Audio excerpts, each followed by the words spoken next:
A while back, I brought you guys a video on the channel showing a complete tier list of all the legendary motorsport cars in GTA 5, ranking them as top, good, average, bad, and terrible. And guys, that video did really well on the channel. It was very well received. I got a lot of compliments and people really liked the style of the video. So with that in mind, I decided to bring you today a complete tier list of the GTA 5 bikes. This time, it's not just bikes from legendary motorsport since there are very few bikes you can buy online, some that only exist in the game and all that. So I took all the bikes that are available only in story mode. We're not including any that are only available in online mode to bring a tier list of the best GTA 5 bikes within the categories I just mentioned. So if you're a fan of the channel, go ahead and drop a like and subscribe right at the start of this video. If you enjoyed this one, don't forget to check out the cars video too, which is also awesome. The cars video is way bigger because there are way more cars, right? And later there'll be another car video about San Andreas Super Autos, alright? So with that said, no more delays, let's get started. A very important point to make clear is the following. Last time I did this video, I left pedestrians, cars and bikes active on the streets. But for these bike tests, I decided to remove everything because every time I did the test, I would fall off the bike and that made things really complicated. So here the streets are completely clear. No NPCs and no cars around to get in our way. I'm gonna run some tests by doing laps on the same spots using the same bike. I'll do one on a track that's really close to Franklin's house, just a bit up the road, where you can make a quick circuit. And also on a dirt track. I'm using the same locations from the previous videos to see how long each vehicle takes to complete a lap, how long it takes to go from 0 to 100 km/h, and also the top speed of each vehicle, plus some extra observations I might add about the real life inspiration for each bike. Alright, let's start here with the Western Bagger. I think that's the correct pronunciation, which is Franklin's bike. So if we're talking about bikes, this is definitely the first one we have to mention. Now let's get into the info about this bike. This one is like a road bike, kind of a Harley style. It's not exactly a rocker bike like the ones we're used to seeing with the Lost MC characters, but it's more like a custom touring bike, basically that. Its real life inspiration is probably the Harley Davidson Touring or the Road Glide Custom, which is that American bagger style. On the track, this bike did the first circuit near Franklin's house in 1 minute, 12 seconds and 37 milliseconds. On the dirt track, which is a smaller course just to be clear, it did it in 35 seconds and 96 milliseconds. To go from 0 to 100 km/h, this bike took 8 seconds and 40 milliseconds and its top speed was 142 km/h. Just to be clear, none of these bikes are boosted, they were spawned with the menu mod in their stock versions. And because it's kind of slow and a bit heavy to handle, I don't know about you, but I'm not that into Franklin's bike. I prefer sports style bikes. So this one's going into our bad category because it's going to be way below other bikes I'll mention later. The next bike we're talking about here is already a beast in GTA 5. It's the Dinka Akuma. It's part of a category called naked sport bikes, or whatever the correct pronunciation is. I'm not sure if it's naked or naked. The possible real life inspiration for this bike is the Buell XB12S or the Ducati Monster or the Ducati Street Fighter. There are a few different inspirations for it since Rockstar doesn't copy any one vehicle 100%. Sometimes they take the rear from one bike, the front from another, and combine them into a new bike in GTA 5. But anyway, very different from Franklin's bike, this one did 56 seconds and 12 milliseconds on the track, and on the dirt track it did 28 seconds and 20 milliseconds. It goes from 0 to 100 km/h in 3.86 seconds, and its top speed in the stock version is 178 km/h. Whoa, that's 36 km/h faster than Franklin's bike, a pretty huge difference. This bike is super easy to ride. The only tricky part is that its acceleration is really quick, so if you're not good with bikes, you'll crash a lot and your character will die because you're going way too fast. But anyway, despite that, this bike already makes it into the top tier of our tier list, being the first bike to get into that category. The next bike we're going to talk about is the Principe Nemesis. It's also in the naked category and fits into the urban street fighter category as well. It's possibly inspired by the Ducati Monster, Ducati Hyper Motard, Aprilia Shiver, and KTM 690 Duke. So basically a mix of several bikes. This info comes from GTA Wiki, GTA forums, and other GTA communities where people have studied this and shared their list for us. On the track above Franklin's house, it clocked in at 1 minute, 1 second, and 59 milliseconds. On the dirt track, it took 31 seconds and 51 milliseconds. It goes from 0 to 60 mph, 100 km/h in 4.9 seconds, and its top speed is 162 km/h. Aside from not being that fast in terms of top speed, I honestly didn't spot any flaws in it. It's really easy to control, easy to take turns with, doesn't slip much, and doesn't accelerate too fast, so it's a great bike, but just not super fast. Because of that, I'm putting it in the mid-tier category. Moving on to the next bike, we have the Hakuchu. This is a bike I've always liked and it belongs to the super sport or hyperbike category. It's likely based on the Suzuki Hayabusa and the Honda CBR 1100XX Super Blackbird. On the track above Franklin's house, it clocked in at 58 seconds and 25 milliseconds. On the dirt track, it did 29 seconds and 3 milliseconds. It went from 0 to 60 mph in 4.39 seconds, and its top speed was 174 km/h, which is pretty close to the Akuma. Man, it's really good. And for these reasons, even though it's a bit heavy to ride, it's different from the Akuma. The Akuma is very light, while I think the Hakucho feels a bit heavier, but despite all that, it's super fast, so it also goes into the top tier. Now the next vehicle, my friend, this one is sad. Motoneta scooter Principe Faggio. This is that bike from the Easter egg with the Scooters brothers during Trevor's cutscene transition. And dude, I don't even think I need to explain much before ranking it, but it's going straight to terrible because it's really slow. Its real life inspiration is the Piaggio Vespa, especially the classic Vespa. On the track above Franklin's house, it took 2 minutes, 1 second and 62 milliseconds. On the dirt track, it also took 2 minutes, 1 second and 10 milliseconds. That's a long time. From 0 to 100 km/h, it doesn't even hit 100. The fastest we got was 95 km/h at full throttle. This one goes straight to terrible. I don't know what use it has here. I think the devs just put it in the game to reference the Scooters brothers. Otherwise, I don't think it would even be needed. And now, moving on from that bike in the terrible category, let's talk about a decent one. I don't think it's that great, but it's okay. The Shih Tzu Vader, I think that's how you pronounce it. Its category is Japanese naked and it's super sporty. Its real life inspirations are bikes like the Kawasaki Versys, Ninja Z Series, ER6N, Honda Hornet, Yamaha Phaser, KTM Juke. Lots of influences, little bits from each of these bikes. In some, it looks more similar, but it's not 100% the same. On the track above Franklin's house, it took 1 minute, 5 seconds, and 49 milliseconds. On the dirt track, it was 30 seconds and 94 milliseconds. From 0 to 100 km/h, it took 5 seconds and 57 milliseconds, and its top speed was 156 km/h. So based on all these factors, I don't think it's bad to ride. I actually think it's pretty easy to handle, but it goes straight into the medium category. I think all its stats are average and the times too, so it goes straight to the medium tier.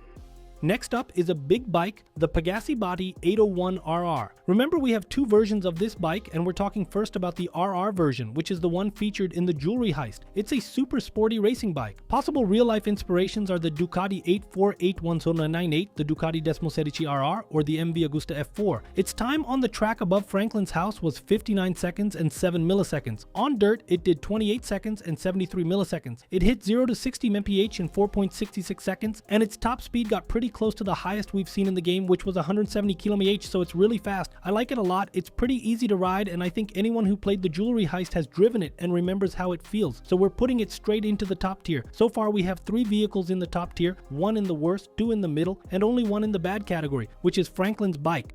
Next bike on the list is the Western Damon. Its category is cruiser or chopper, also known by some as a rocker bike. Its possible real-life inspiration is the custom Harley-Davidson FXDB Sturgis. On the track above Franklin's house, it took 1 minute, 7 seconds, and 40 milliseconds. On the dirt track, it did 33 seconds and 43 milliseconds. To be honest, I was expecting it to take longer. From 0 to 60 mph, it took 6.65 seconds, and its top speed was 155 km/h. Since it's a rocker-style bike, these bigger bikes are heavier to handle, so it's worth using the handbrake a bit to take turns. It makes it easier because it slides a little, but overall it's a good bike, just not a top tier one, so it's going into the medium category as well.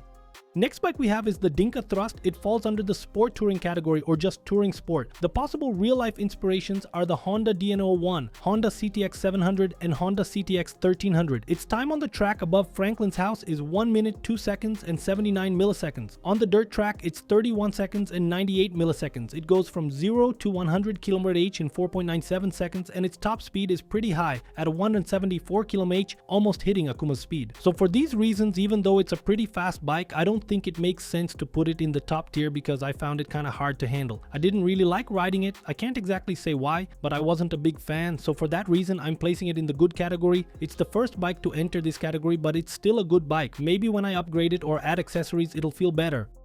Now let's move on to a bike that, despite looking cool, is pretty tricky to handle, the Liberty City Cycles Hexer, which are usually the bikes ridden by the Lost MC members. It's in the chopper custom category, or biker club bike, whatever you want to call it, and its likely inspiration is the West Coast Chopper CFL. On the track above Franklin's house, it took 1 minute, 7 seconds, and 23 milliseconds to complete. On the dirt track, it took 33 seconds and 26 milliseconds. For 0 to 100 km/h, it took 6.92 seconds, so almost 7 seconds, and its top speed is 154 km/h. km/h. Even though it's a really nice looking bike, I didn't enjoy riding it much. To be honest, I found it pretty heavy. Like I said, it looks good, but I'm gonna put it here in the bad category. I don't think it's terrible, but bad is enough.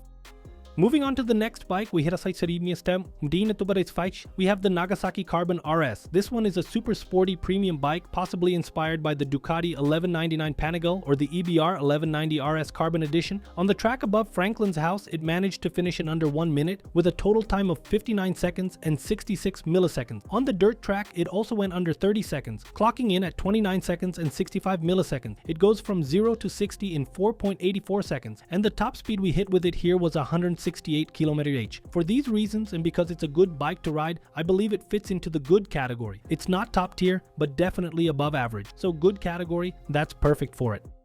Now we're gonna dive into a bit of controversy, alright? I'm putting this one in the bad category, but I'm sure a lot of people are gonna be pissed at me. It's the Maibatsu Sanchez, which is a motocross trail bike, off-road and all that. Some possible inspirations for it are the Honda CRM 250, Yamaha DT 200, and a few other similar Japanese trail bikes. Its times on the track above Franklin's house were as follows. It did 1 minute, 11 seconds, and 64 milliseconds on that track. And on the dirt track, it clocked 32 seconds and 0.9 milliseconds. It took 5.76 seconds to go from 0 to 100, and its top speed was 138 km/h. I'm putting this one in the bad category. I know a lot of people will criticize, saying it's an off-road bike, a dirt bike, so it's not supposed to be super fast or have great performance. But I put it here because even some sport bikes are performing better on the dirt track than it should.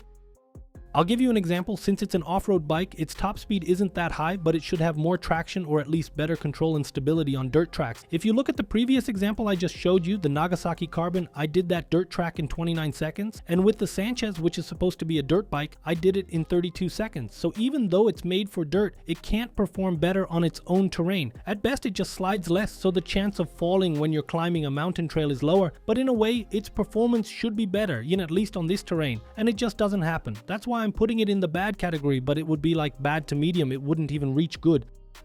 Now let's talk about another good bike here, the Dinka Double T, which is a Japanese superbike, possibly inspired by the Honda CBR 1000RR or the Ducati Desmosedici RR, and also the Yamaha YZF R6. Its time on the track above Franklin's house was 58 seconds and 34 milliseconds. Its time on the dirt track was 31 seconds and 16 milliseconds, so you can see it was even better than the Sanchez on dirt. It took 4.48 seconds to go from 0 to 100, and its top speed was 172 km/h. For these reasons, because of its great performance, I'm putting it here in the top tier. I think it's worth it, and you've probably noticed that sport bikes usually end up in the top tier, but I guess that's just how it goes, right? There's really no other way.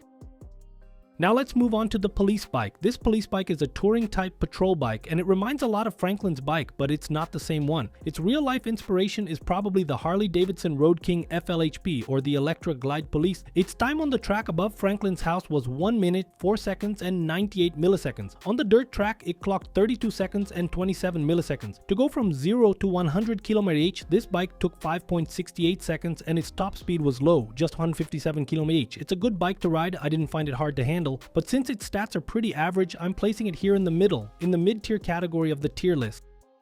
The next bike we're going to talk about is the Pegassi Ruffian. It's an Italian naked sport bike, possibly inspired by the Ducati Monster, with some design details similar to the Akuma or PCJ. Its time on the track above Franklin's house was exactly 1 minute and 76 milliseconds. On the dirt track, it clocked 30 seconds and 28 milliseconds. To go from 0 to 100 km/h, it took 4.61 seconds, and its top speed was 165 km/h. It's not a middle-of-the-road bike, but it's not top tier either. It's actually pretty fun to ride, and I like the model too. So between top and middle, we have the good category, and that's where we'll put this bike.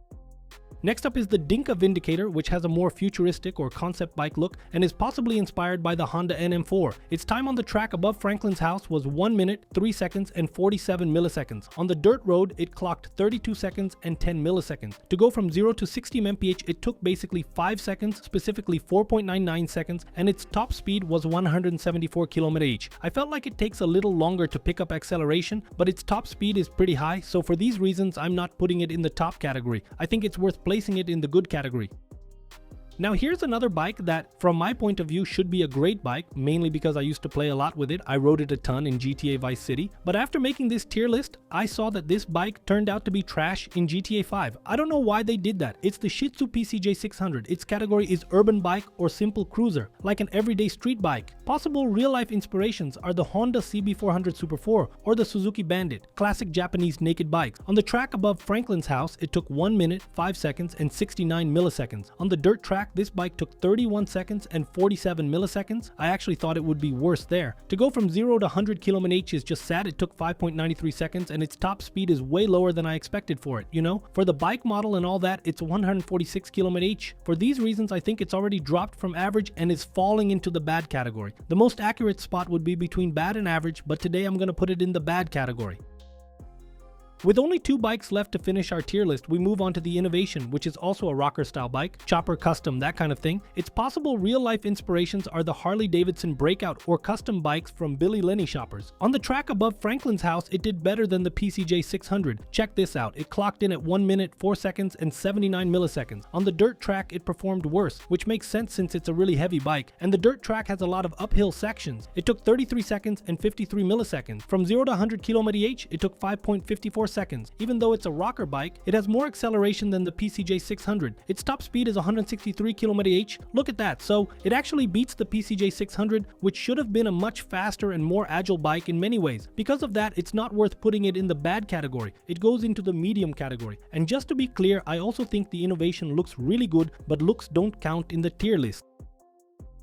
And the last bike on this list is the regular Pegassi Body 801 because I already talked about the Pegassi Body 801 RR, which is the bike used in the jewelry heist when you pick the worst driver Karen Denz, if I'm not mistaken. The Pegassi Body 801 is the one we have available in the regular game since the RR only shows up during the jewelry heist mission. This bike here is a super Italian sport bike, but I don't think it fits the super sport racing category since the RR is the upgraded version for that. Possible real life inspirations for it are also the Ducati 848, Ducati 1098, Ducati Desmo 16, I think that's how you pronounce RR, or the MV Agusta F4. Unlike the RR version, this one takes a bit longer to complete laps and everything. So on the track above Franklin's house, this one clocks exactly 1 minute and 35 milliseconds, while the RR version did it in under 1 minute. On the dirt track, it takes 30 seconds and 0.4 milliseconds. The RR version did it in under 30 seconds. From 0 to 60 mph, it takes 4.71 seconds, and the RR did it in 4.66. Both have the same top speed, 170 km/h. I felt like the RR version has a slightly quicker acceleration, at least that initial burst, you know, even though after a few gears it kind of levels off. I'm gonna put the regular Pegassi Batti in the good category and keep the Pegassi Batti 801 RR in the top tier because it has some upgrades that make it a bit better. So with that, a total of 19 bikes were evaluated in GTA 5. I don't think any bike was left out, but if there's one, drop a comment below. I might do a short or something to cover it. And if you think something's off, leave a comment too, so I can hear your opinions and see if you change anything in my tier list. If you like this kind of video, go ahead and click to check out the GTA 5 car tier list from Legendary Motorsport. It's seriously awesome, packed with cool info. The car list is more detailed since there are more differences between cars, while bikes tend to be more similar. That said, click the yellow arrow next to me to watch that video. It's really good. I'll see you in the next one. Big shout out, and I'm out.